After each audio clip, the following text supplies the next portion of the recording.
Hello kids, Mr. Galvan's back again. We're going to continue reading Esperanza Rising. This chapter is called Las Ciruelas, plums. Here we go. As they walked to the bus stop, Isabel recited a list of concerns to Esperanza, sounding exactly as Josefina and Mama had sounded earlier that morning. Put Pepe down for a nap first, and when he falls asleep, put Lupe down. Otherwise, they will play and never go to sleep, and Lupe will not eat bananas. I know, said Esperanza, repositioning Pepe on her hip. Isabel handed her Lupe and climbed the steps of the yellow bus. She found a seat and waved from the window. Esperanza wondered who was more worried, she or Isabel. Esperanza struggled to carry both babies back to the cabin. Thank goodness Isabel had already helped her feed and dress them. She settled them on a blanket on the floor with some tin cups and wood blocks, then put the beans into a big pot on the stove. Hortensia had prepared them earlier with a big onion and a few cloves of garlic, and instructed Esperanza to stir them occasionally and let them cook on low heat, adding more water throughout the day. She stirred the beans and watched Lupe and Pepe play. I wish Abuelita could see me, she thought. She would be so proud. Later, Esperanza looked for something to feed the babies for lunch. A bowl of ripe plums sat on the table. They should be soft enough to eat, she thought. She took several, removed the pit, and mashed them with a fork. Both babies loved them, reaching for more after each spoonful. Esperanza mashed another 3 plums, and they gobbled every bite. She let them have their fill until they started fussing and reaching for their bottles of milk. Enough of lunch, said Esperanza, cleaning their faces and gratefully thinking that it would soon be nap time. She slowly changed their wet diapers, remembering all of Josefina and Isabel's instructions. She put Pepe down first with his bottle and directed when he fell asleep. She put Lupe next to him. Esperanza lay down too, wondering why she was so tired, and she dozed. She woke up to Lupe's whimpering and an atrocious smell. Brown liquid leaked from her diaper. Esperanza picked her up and carried her out of the room so she wouldn't wake Pepe. She changed her into a dry diaper and rolled the soiled one into a ball and put it by the door until she could take it to the toilets. When she put Lupe back down, Pepe was stirring up in his bed in the same condition. She repeated the diaper changing. With both babies clean, she left them in bed and dashed to the toilets to rinse the diapers. Then she ran back to the cabin. A different smell greeted her. The beans! She had forgotten to add more water. When she checked the pot, they appeared to be scorched only on the bottom, so she poured in water and stirred them. The babies cried and never went back to sleep. Both dirtied the diapers again. The wadded pile by the door grew. They must be ill, worried Esperanza. Did they have the flu, or was it something they ate? No one else had been sick recently. What had they eaten today? Only their milk and plums. The plums, she groaned. They must have been too hard on their stomachs. What did Hortensia give her when she was a child and was sick? She tried to remember.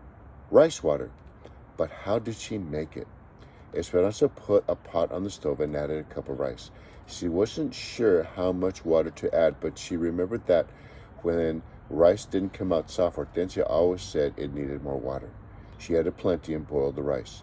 Then she poured off the water and let it cool. She sat on the floor with the babies and fed them teaspoons of rice water all afternoon, counting the minutes until Isabel walked through the door. What happened? said Isabel when she arrived and saw the pile of diapers by the door. They were sick from the plums, said Esperanza, nodding toward the plate still on the table where she had mashed them. Oh, Esperanza, they are too young for raw plums. Everybody knows that plums must be cooked for babies, said Isabel.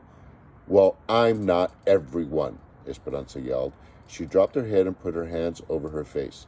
Pepe crawled into her lap, making happy gurgling noises. She looked at Isabel, already sorry for screaming at her. I didn't mean to yell. It was a long day. I gave them some rice water and they seem to be fine now. Sounding surprised, Isabel said, That was exactly the right thing to do. Esperanza nodded and let out a long sigh of relief. That night, no one mentioned the number of rinsed and wrung diapers in the wash tub outside the door. or the beans that were obviously burnt, or the pan of rice in the sink. And no one questioned Esperanza when she said she was exhausted and wanted to go to bed early. The grapes had to be finished before the first fall rains, had to be picked rapido, quickly, so now there were no Saturdays or Sundays in the week, just work days. The temperature was still over 90 each day, so as soon as Isabel's bus left for school, Esperanza took the babies back to the cabin. She fixed the bottles of milk and let them play while she made the beds. Then she followed Hortensia's instructions for starting dinner before turning to the laundry. She was amazed at the hot, dry air. Often by the time she had filled the clotheslines that were strung between the trees, she had only minutes to rest before the valley sun dried the clothes crisp, and they were ready to fold.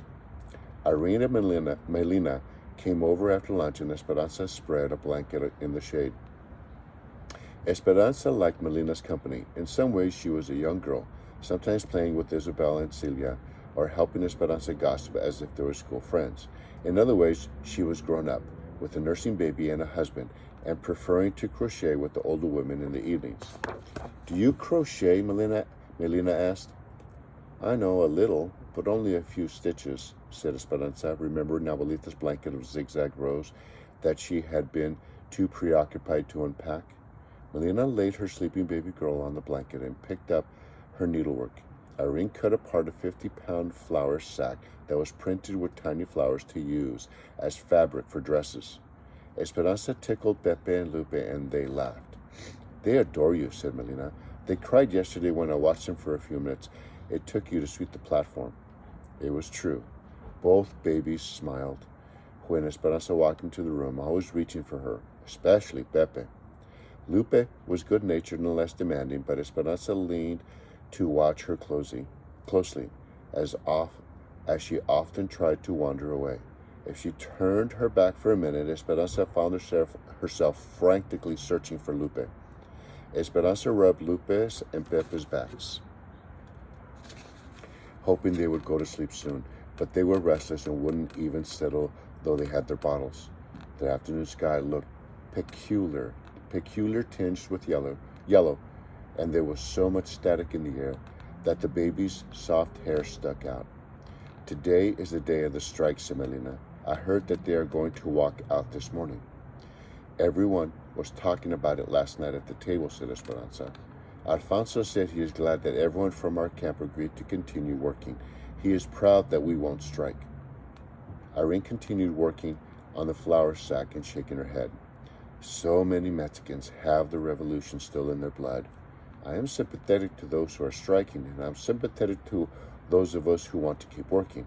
We all want the same things, to eat and feed our children." Esperanza nodded.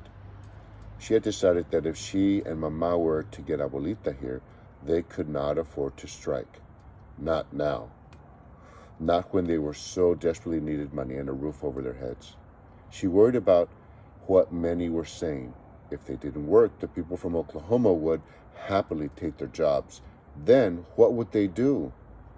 A sudden blast of hot wind took the flour sack from Irene's hand and carried it to the fields. The babies sat up frightened. Another hot blast hit them, but kept on, and when the edges of the blanket blew up, Lupe reached for Esperanza, whining.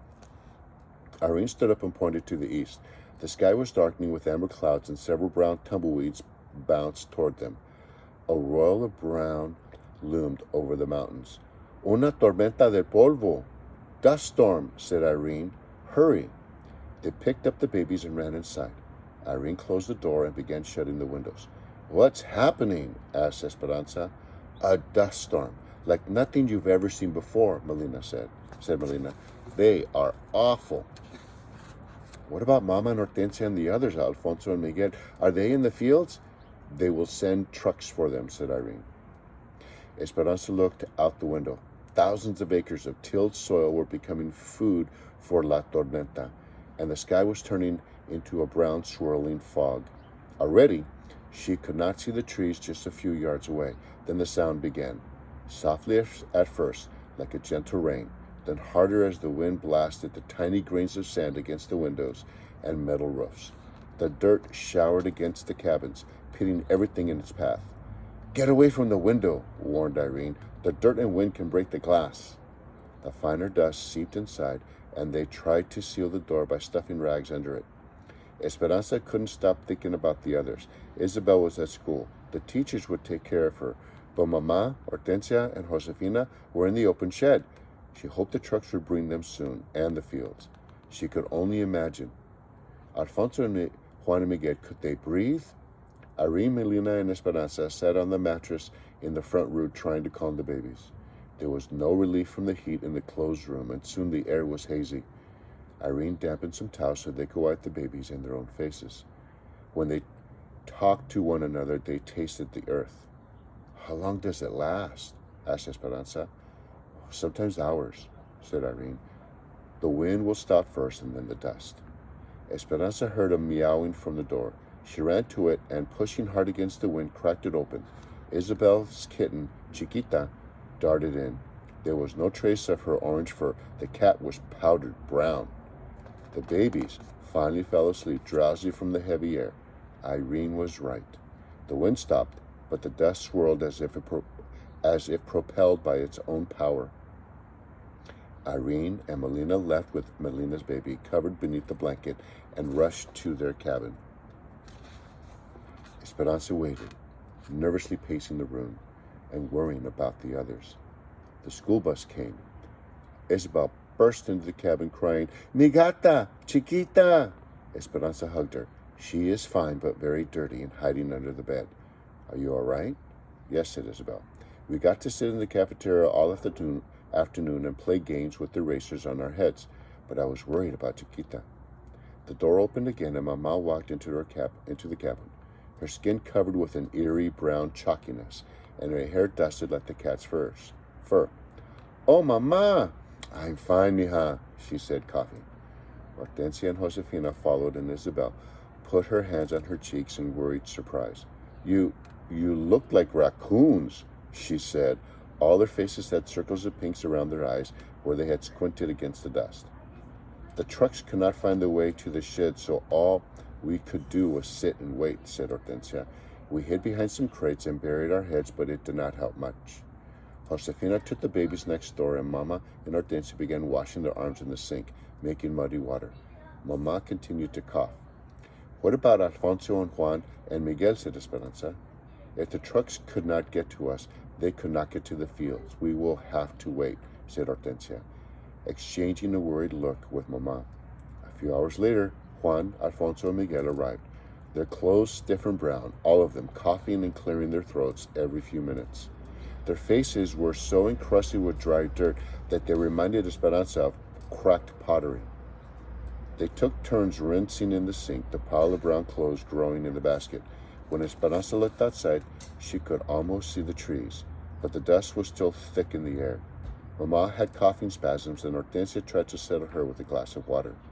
When the adults all finally sat down at the table, Esperanza asked, "What happened with the strike?" "There was no strike," said Alfonso. "We heard that they were all ready, that there were hundreds of them. They had their signs, but the storm hit. The cotton is next to the ground, and the fields are now buried in dirt and cannot be picked. Tomorrow they will have no jobs because of an act of God." "What will we do tomorrow?" asked Esperanza. "The grapes are higher off the ground," said Alfonso. "The trucks of the vines are covered, but the fruit was not affected. The grapes are ready and cannot wait, so mañana we will go back to work." The next morning the sky was blue and calm, and the dust had left the air. It had settled on the world, covering everything like a suede blanket. Everyone who lived at the camp shook out the powdery soil, went back to work, and came home again as if nothing happened. In a week they finished cutting the grapes. Then, while they finished packing the grapes, they were already talking about preparing for potatoes. The camp routine repeated itself like the regimented rows in the fields. Very little seemed to change, thought Esperanza, except the needs of the earth. And Mama had changed, because after the storm, she never stopped coughing. And that's the end of part A.